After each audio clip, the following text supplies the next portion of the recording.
변혁적 중도주의를 이제 일제 강점기로 소급을 시켜서 변혁적 중도주의와 소태산의 개벽사상 이것의 어떤 연결성에 대해서 이야기를 해보고 있는데, 좀 더 넓은 의미에서 보면은 분단 체제의 어떻게 보면 뿌리라고 할 수 있는 그런 세계 자본주의 체제에 대한 변혁을 소태산 대종사님께서는 이제 꿈꾸신 거잖아요.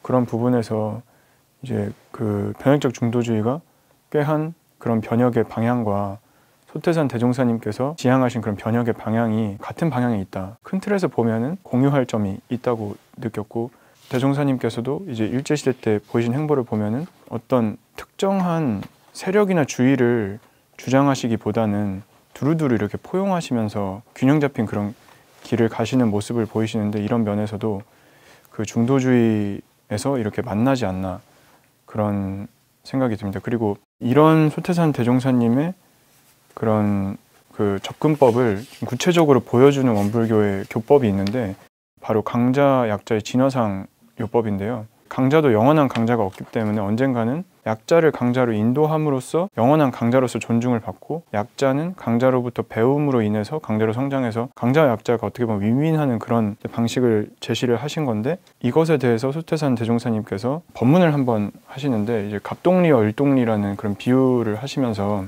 갑동리는 되게 그 못 사는 마을인데 조선에 대한 비유고, 을동리는 되게 잘 사는 마을인데 일제에 대한 비유인데, 일제, 그러니까 을동리가 못 사는 조선, 그러니까 갑동리를 이제 수탈을 막 하고 할 때 조선이 갑동리가 거기에 그냥 대항만 하려고 하지 말고 적당히 뭐 매도 맞을 때는 맞고 종로를 해야 되면 적당히 하면서 자본을 축적하고 그리고 마음을 단합하고 힘을 키워라, 그래서 강자가 되라, 그런 해결책을 이렇게 제시를 해주시는데, 이게 어찌 보면 그 일제시대 일제강점이라는 그 시대 상황에 대한 그 변혁을 지향함과 동시에 어떻게 보면 굉장히 조화로운 그런 길을 추구하셨다는 점에서 변혁적 중도주의와 굉장히 일맥상통하는 그런 부분이 있지 않나라는 생각이 들었고, 원불교 교단이 불법연구회로 시작을 해가지고 강점기 중에 이제 태어나고 계속 이렇게 운영이 되잖아요.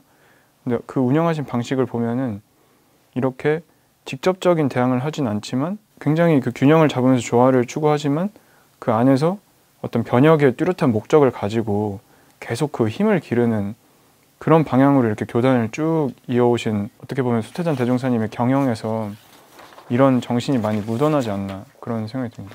저도 그 강자약자 진화상 요법은 아주 직접적으로 이렇게 드러났다고 생각을 하고, 이번에 제가 또 새롭게 느낀 거는 그 자력양성이 어떤 개인의 힘을 기르는 것에서 그냥 원불교 안에서만 이렇게 이해를 했었는데, 그 안창호 선생님의 글을 함께 보면서 자력양성이 어떤 그 시대 상황 속에서는 그 굉장히 그 변혁적인 그런 방향까지 나아갈 수 있겠다 하는 생각이 들었던 게, 그 안창호 선생님께서도 이제 개인의 힘과 어떤 공동의 힘을 이렇게 강조한 공동주의를 이렇게 주장하신 연설문을 이렇게 보게 됐어요.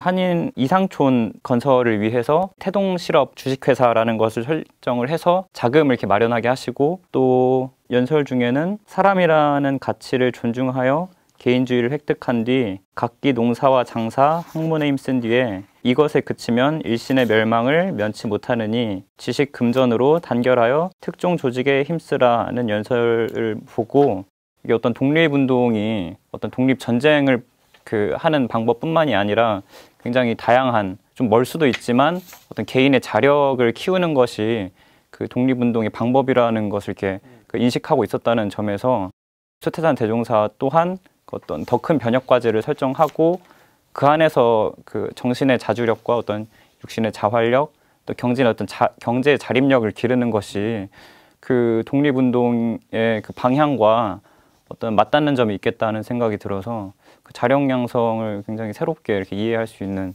계기가 되었습니다. 도산 선생은 독립전쟁 아주 내놓고 말씀을 하셨는데 주로 해외에서 말씀하셨어요. 국내에 들어오면 이제 그 얘기 안 했어요. 그 큰일 나죠. 그러나 어쨌든 그분은 당신은 절대적 평화주의라는, 그러니까 비폭력, 원리적인 비폭력주의자가 아니라는 걸 아주 명백히 하신 분이고, 사실 원불교도 모든 무력을 다 배격하지는 않잖아요. 정전에 어디에 나오죠? 그 법률은에 보면은 동포원이죠. 편집 좀 해주시죠. 그 동포원에 보면은 배은자의 장난으로 모든 동포들이 고해에 들게 되면은 괴로워지면은 구세성자가 무력으로서 제도할 수 있다.